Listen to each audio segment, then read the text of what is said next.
Ladies and gentlemen, strap on your boots. It's time for Crent's Crappy Sports Section.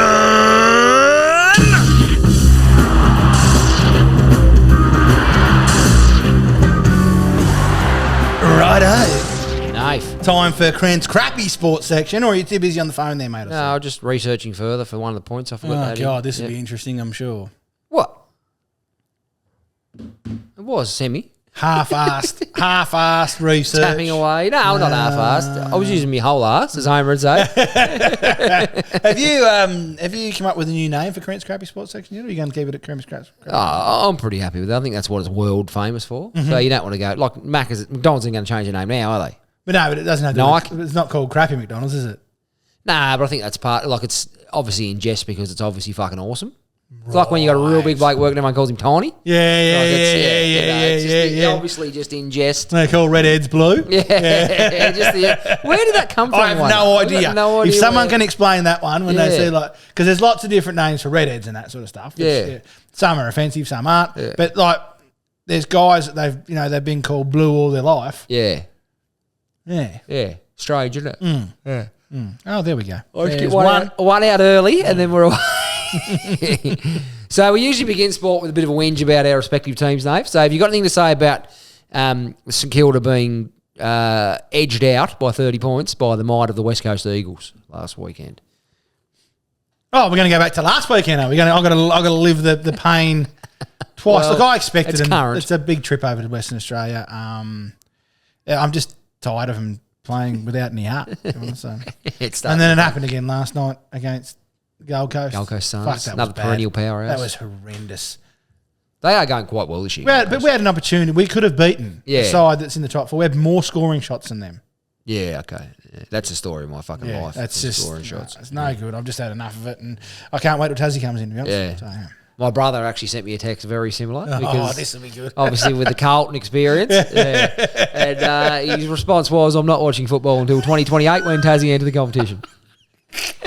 Your brother he's genuinely done. Generally one of the greatest large callers on earth. He loves to make a large call. I remember specifically one night at so we were down at Crayfish Creek. Yes. Camping. Carlton were playing Geelong. Geelong come back from an almighty deficit and beat them in the last quarter by about, I think it was like, might have been a goal after the I think I remember it. It was Peter Riccardi, I think, kicked the goal after the that one. I think that's what it was. It was a long time ago. Yeah. Nathan's Beanie was in the fire before the goal umpire even put the two fingers up, mate.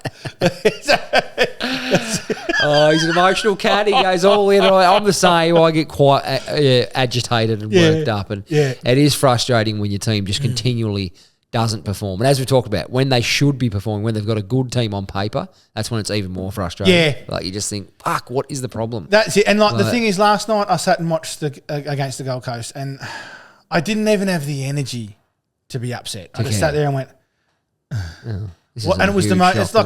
It's the most boring gameplay I've ever seen. It's fucking horrible to watch. Yeah, okay. I can't stand it. They're back to that, are they? Yeah, it's just been really bad. And like the players, like our team is the good players in our team are completely overrated. Yeah. I spoke about Nasai Manganine-Miller last week, running himself into danger all the time and kicking it 4 metres. He did exactly that last night multiple times. Yeah, right. And it's like, and he couldn't even hit a target last night. It was so bad. Like, and it's just. I think he's an exceptional talent, though. Oh, absolutely. But just rein him in a little bit. Yeah. Like he'll kick it out from full back and then run to the skinny side.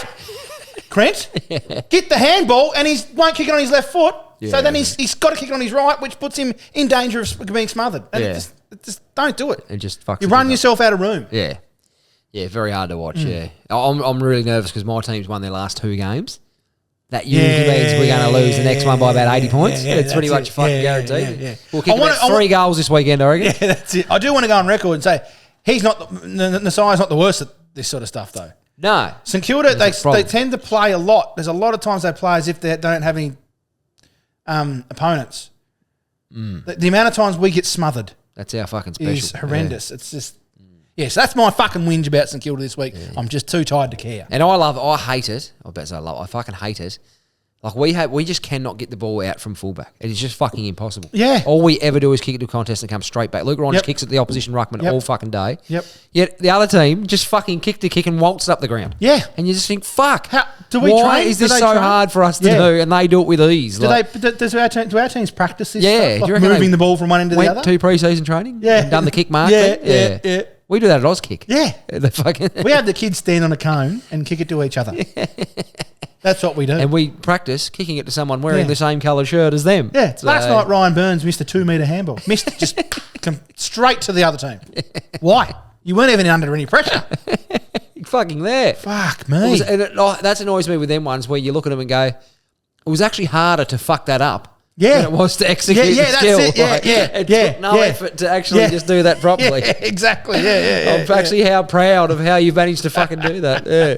It's a bit another one of those. Everyone in this room is now dumber. Having seen that. Yeah, I am now a worse footballer having seen that. Everyone on the team got worse after watching you handball that ball. Experience points just went down. Oh, yeah. Shit, yeah. Well, I was nervous Saturday night when it started raining because in the last 5 years we've played 15 games in rain and kicked about 4 goals combined. So I thought, fucking great. You guys won by a fair bit then, didn't you? 50 points? 49.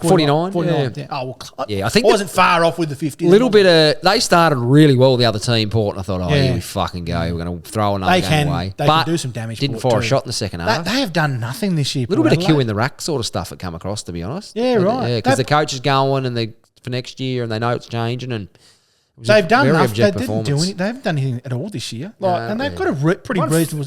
I thought they were going to be in top 4 sort of setup. Well, they finished second. A lot of people forget they finished second last year on the ladder in their home and away. Yeah, in the home and away season. So you can't fluke that. No, I honestly don't think you fluke that. I know fixtures and it's competition and everything, but you still got to win enough games. But they're losing games at home. St Kilda beat them in Adelaide. 70 points. St Kilda beat them in Adelaide. We've beaten them twice now in our last 16 outings. Yeah, I know. That's when I was crowing. I was buying tickets for September. Yeah, no, got to get on it. Yeah. Yeah, you probably should push them out to about 2030 September. Yeah, well, I don't think we'll ever get there now, St Kilda. That's it. Ever. Ever. You just don't think it's... Not what I'm going from anyway. I know the feeling. My lifetime. Fingers crossed. Yeah. The Knicks, the New York Knicks, Nath, explode in wild NBA comeback as Maligned star makes history. So, looking ready to go 3-zip down in the NBA conference finals. They somehow rallied from a 20-point deficit for the third time in this wild, unpredictable postseason. Yeah, right. Karl Anthony Towns led a frantic fourth-quarter rally and Jalen Brunson on the bench much of the second half with foul trouble, sank the game-winning basket and the Knicks pulsating 106-100, Game 3 victory over the Indiana Pacers. So is this a common thing in basketball to come back from a deficit of 20 points? It is now because they score so heavily. Yeah, the scoring is out of control. Like there's just no defense in that competition now. It's just like in the normal season, like it hasn't been as bad in the playoffs, but there was games 147 to 139 and shit like that. Like the scores they put up now Massive are huge. score. So they do ebb and flow a bit more. Yeah, but I mean to score 20 points unanswered almost, like that would have been unanswered. Oh, like, chip away at chip away to 20 point deficit 2 points at a time. Yeah, for sure. But you look the other day, like the Knicks the other day, I think was 7 in front of the Pacers with 40 seconds to go and lost. Yeah, true. So it can happen. And, again, like a couple of threes and you're fucking 8 points in no time you can nail. So, yes, that's what happens. So, Town scored 20 points in the final quarter, which was the most in a postseason fourth quarter by Nick in the play-by-play era, according to the Athletics journalist. Yeah, right. Now, the Knicks are, I don't want to bring this up again, but a bit similar to St Kilda. They haven't had as much success. And obviously being based in New York and the name New York Knicks, they'd be up there as far as probably one of the most valuable sporting franchises in the world, to be honest. Yeah. But they've won 2 championships in 1970 and 1973, which I believe was pre the NBA-ABA merger. Oh, so, right. So, okay. There's another team in New York too, though. Is it the Clippers? No, that's the LA Clippers. LA Clippers, Brooklyn Nets. So Brooklyn, pretty much a part of. Yeah. Yep. And they used to be the New Jersey Nets, but they moved to Brooklyn. Yeah, right. Yep. So there is, but they again not hugely successful. No. So it's funny. It's part of the world like that. You would think there'd be people invested in money just to make it happen, almost like it has with the Lakers, to be honest. But I guess it's like India with cricket. Yeah, 7 billion of them. They can't even find 11 good ones. I'm having a stick at the Indians. So so it's going to be interesting. Like it's back to 2-1 now. Obviously, the Pacers have still got home court advantage, but after their 2 away wins. But yeah, it's going to be very, very interesting to see how, because again, most of the big guns are gone in the NBA. So Cleveland are gone, the Boston Celtics are gone, who were 2 of the favourites. Yeah, Cleveland lost like 12 games for the season, which is ridiculous in an 82 game season. 82 games. 13 games maybe. Yeah, it was a lot. Bugger all. So yeah, crazy. Just out in straight sets. They won the first round. They went out in the second conference semis. That's going to annoy me. Sorry. What was that? Just a message. Who wants you? No, just work. That's right. Surprised you read it. Something I didn't even really care about. And not known for reading it either. So, you've heard me speak very often, Nathan, about Aussie Ange Postecoglou at Tottenham's. Oh, yeah. So, Ange this week won the Europa League with Tottenham, a 1-0 win over Manchester United. Right. Which is a European Cup, a big deal. Some are saying it's the greatest sporting achievement by an Australian coach world over. Be very close. What about the NBA grand final last year? Oh, no, he's not even the Australian coach. No. I was thinking of Tasmania. I was thinking of Tasmanian coach. Sorry, I got mixed up there. What are you talking about? Well, we won the NBA last year. The NBA. NBL, sorry. Right, yeah. NBL. Wow. Yeah. Fucking hell. They've had a fucking aneurysm there. He was American, though. Yeah, I know. I just realized, as soon as I said it, I went, hang on. No, because like soccer is the world game, and they've won a European. It's the second tier. No, they love to call it the world game. Yeah, I know, but it's a massive. All it is a round ball. They kick it around the fucking field. It's nothing. It is a massive thing. There's no skill involved in it. After an horrific league campaign where Spurs finished just above the drop zone, just above being relegated, they've broken a 17-year trophy drought, which was quite often talked about. All the rivals used to bring up their trophy drought. 17 years, don't win anything, you never win fuck all. And, to win the UEFA Europa League, which is huge. Ange was quoted early in the year, done an interview when the pressure was coming, and his quote was, I always win in my second year, which everywhere he's gone, he's won a championship or a cup or something in his second year of management. I heard that somewhere. So, and that includes Celtic in Scotland, Yokohama Marinos when he was in Japan. So, yeah, he's always Brisbane Roar. He's won everywhere he's been. I did hear that. He did quite in the, they said about in the post-match, like, basically that he was surprised and this and that. He said, I understand. He said, I understand you guys don't rate my achievements because they didn't happen on this side of the world. But everywhere I've been successful. I've won everywhere I've been a winner my whole life. Excellent. And I was like... Loves to tell people about it too, by the sound of it. No, he just caught that much shit in the last 6 months. I think he was just thought, fuck this, I'm just going to let you have it. And he did. And he spoke really well. He even gave that Tottenham's... the chairman of Tottenham a bit of a whack, Daniel Levy, who's known to have a pretty heavy hand. He has sacked more fucking coaches than anyone in the world. Yep. And he made a comment early in the year that... because they've had Jose Mourinho and Antonio Conte and huge name managers, Tottenham... Still couldn't get anywhere. And his quote was, we've tried all the winners, now we've got Ange. He said that at some point. So Postecoglou mentioned that. He said, he made this quote. And he said, well, I fucking won. Like, yeah. Yeah, right. So who was the soccer manager years ago? His quote was... Brian Clough. Is it, I might not be the best manager in the world, but I'd definitely be in the top one. I'd definitely be in the top one. He had some incredible. That's great. He had some incredible sayings. He had a movie about him. Yeah, I believe. I think so. Yeah. Yeah, no, he had some incredible quotes. He's quoted with some of the most awesome things you've ever heard. Like he just what was I going to say? So they won the final against the poor Manchester United, who dominated the game, possession stats wise, yet couldn't score.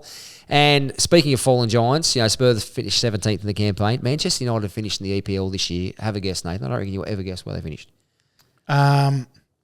Last? No. 15th. Well, how many teams are in there? 20. Like, that's pretty close to last. No, especially so it wasn't too far off. The bottom three get relegated to the second tier. So Manchester almost went. So they were 10 or so points in front. But that's how bad things have gotten. Like, they were a perennial. Yeah. If they didn't win it, they come second by a point. Yeah. You know what I mean? Like, and since Sir Alex Ferguson's left, the wheels really have fallen off at United. So I'm not sure what they're going to do. Crazy season in the book now. So it does go for a long time. We're in May and it's just finished yesterday.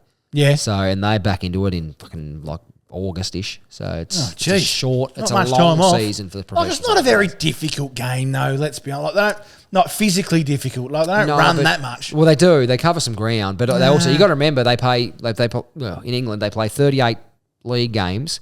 Plus they got FA Cup. They got the League Cup. If you're a top team, you got European competition. Like you could play 70 games in a season. Yeah, like, it's crazy. Yeah. No hard hits though. Maybe. No physicality in the game. No, but that whatsoever. doesn't always mean not much of that in cricket either. They get tired. Yeah, but that's all day. You play all day. Cricket. True that. No, most players don't. No, I didn't. I never did. My involvement in the game certainly didn't last that long, except one fateful day. Oh, well, we'll remember that day. Now, that was a fantastic day. That was good. For some. Not sure Smokey had a ball. But Roland Garros this week pays tribute to the King of Clay, Rafa Nadal, at the French Open, Nath. So he was given a rousing reception as the King of Clay stepped on to court Philippe. Is he still playing or is he retired? No, he's finished. He's retired, yeah. His body's let him down. Yeah. For the final time on Sunday in an unforgettable ceremony to celebrate his career at the French Open. The 38-year-old who retired from tennis last November was serenaded by the crowd at Roland Garros, with spectators wearing different coloured T-shirts to create the message 14 RG Rafa. Huh, that's cool. So he that's won cool. 14, Roland Garros. He won 14 of them. 14 French Opens. Fucking hell. He dominated after winning his debut as a teenager in 2005. He lifted the trophy a record-breaking 14 times. Did he ever lose one? I don't think so. Well, hang on, 2005. He missed a few injury. Yeah, okay. He was injured one year and Roger beat him in one of the round fixtures, I think. Someone knocked him out and then Roger won. That's a loss. Oh, sorry, I thought you meant final. I don't think he ever lost a final at Roland Garros. Right, sorry, dude. I have to check that, but I'm certain that's the case. Spaniard finished with a remarkable 112-4 record at the Clay Court Grand Slam. So he lost 4 matches in 20 years. Do you know he was that dominant at the French Open? I thought he was French.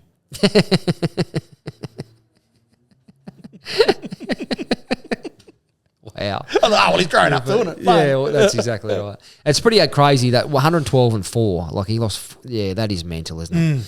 He last won the title in 2022 and played his final match on the Paris clay last year when he was defeated by Alexander Zverev in the first round.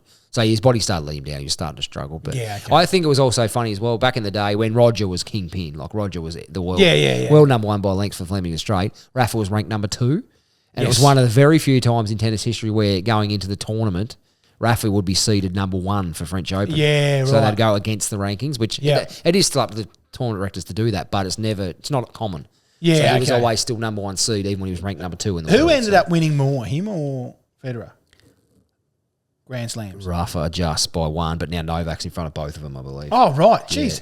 You forget how dominant Novak is. He's won 11 or 12 Australian Opens. So he's chasing that also. So, he's been seriously dominant as well. So, I'm not sure. Saying that Novak would be 36, 37. He'd be getting up there. So, his body is letting him down a little bit. Australian Open this year, he pulled the pin in the semi. He did. Yeah. Sampras won a lot too, didn't he?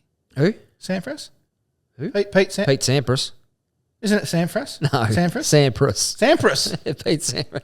Oh. He's not San Francisco, no. That is not his name. I didn't say San Fran, did I? I think he won 12 or 14. It's not at that. Volume. Just a piffle. 12. But I'd have to check the exact figure, but yeah.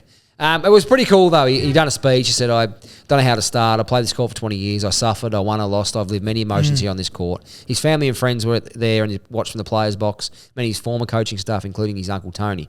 But the really special part, I thought, they then brought out Roger Federer, Andy Murray, Novak Djokovic, then walked out and joined him on the court. They congratulated him, hugged him, wished him well in his retirement. And his 3 greatest rivals of probably tennis's most dominant era of 4 players you will ever see. Andy Murray, though?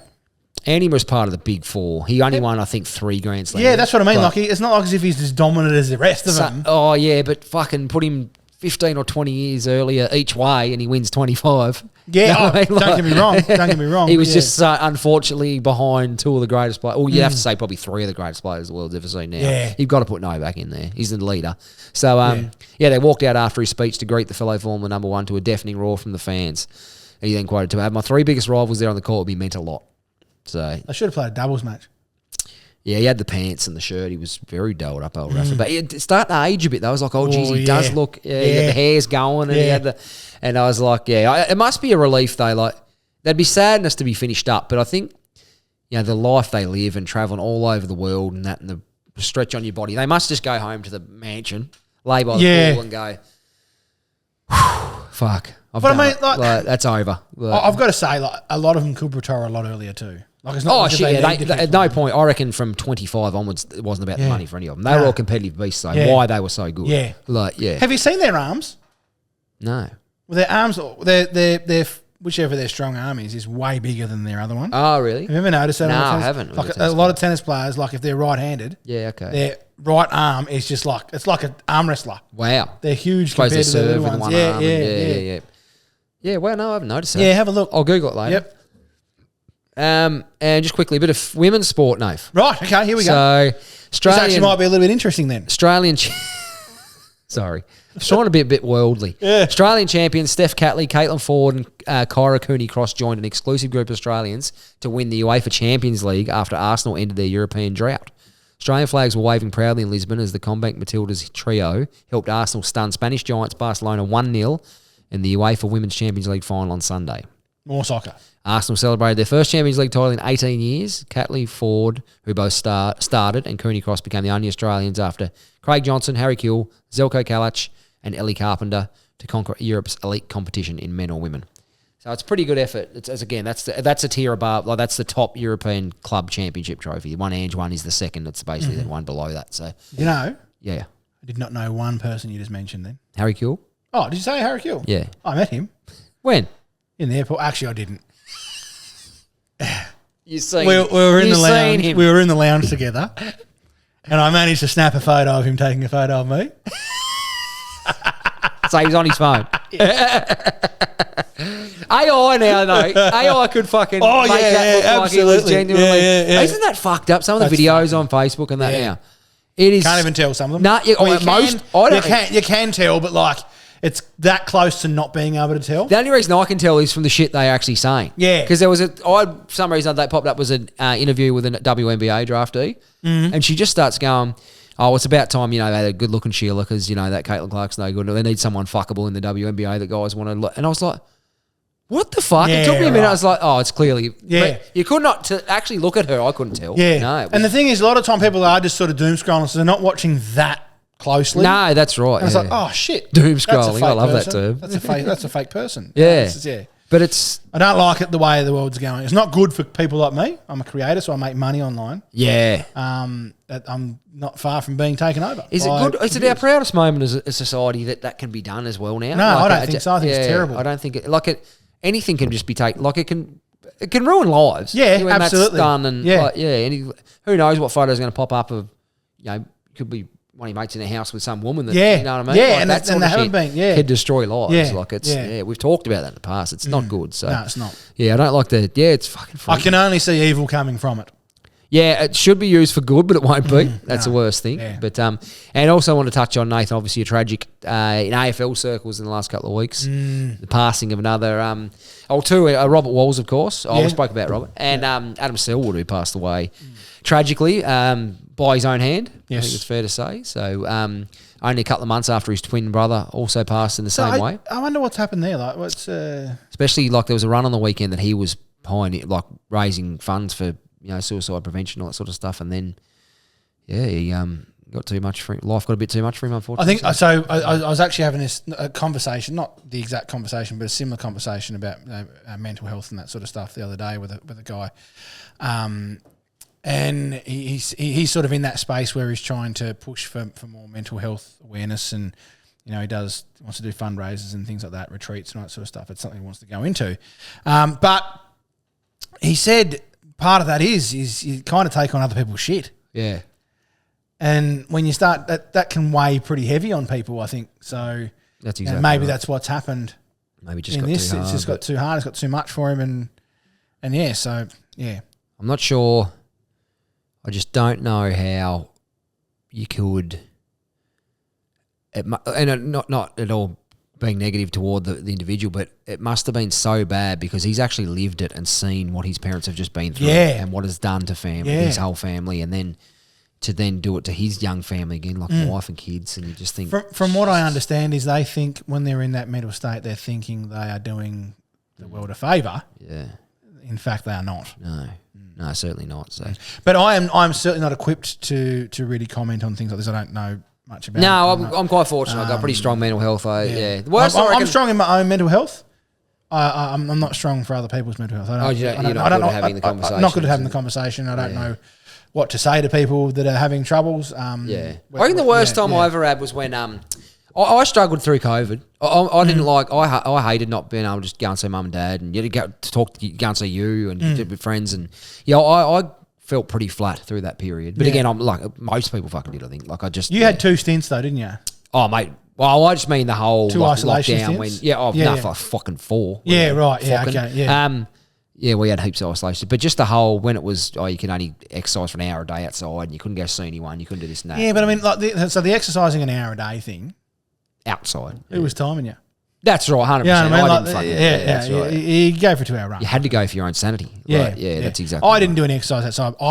I was lucky enough to own a gym. Yeah, and it was important for us to be at work. Yeah. So I went and worked out there. Here's another one, known felon once again. When we was in lockdown once, I was just going that fucking crazy. I said, Renee, I'm going. She said, where are you going? I said, I'm going. I cannot handle this. But you know where I went? Where? My house used to back onto a school, and there was a fitness track behind it. I just went and ran 20 kilometres of a 500-metre fitness track. Oh, right. 20.74. I'll never forget. I just had to get away from the fucking house. And I love my family to pieces. But they needed me to be gone, and I needed to be gone. Yeah, that's it. And I come back feeling $1 million. And she said, "What if they come around?" I said, "Fucking tell them what I'm doing. I don't care. I'm over it." Yeah. And if this is that, you were actually in isolation. Yeah, it was in isolation with COVID. No, I didn't have COVID. I think she did. Well, then I think you were still free to go, then, weren't you? No, because it's close contact. So we was not even for your exercise. No, it was in isolation. That was the early stage of COVID when everyone was. There was a lot of people that didn't people get fined on that, and was there money returned back to them in the end? I'm not sure. They probably should have been. It was ridiculous in hindsight. Hell. It was a joke. I tell you what, they wouldn't get away with that again. There'd be a fucking war, I reckon. Uprising, especially in Victoria. Jeez. They still everyone. I don't think the Victorian government's got any sense of the Victorians just hate them. With a passion, their government, like they just, and I think it's actually fucking changed, but they still hate them. Yeah, they just cannot forgive them for what was done to them. Nah. It was a horrible time. So, yeah. But we've been there 1 million fucking times. Yeah, that's it for sport anyway, mate. Right, excellent. Oh, where's the button? I'm on the wrong page. Did we press it? I'm on the wrong page. Here we go. Better go. My wife's going for a sauna. Better get home. All right, here we go. Righto! Thanks for listening to Crent's Crappy Sports Section. I think that's episode 63.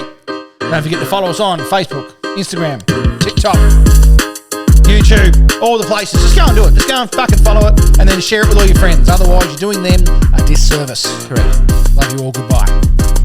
Peace.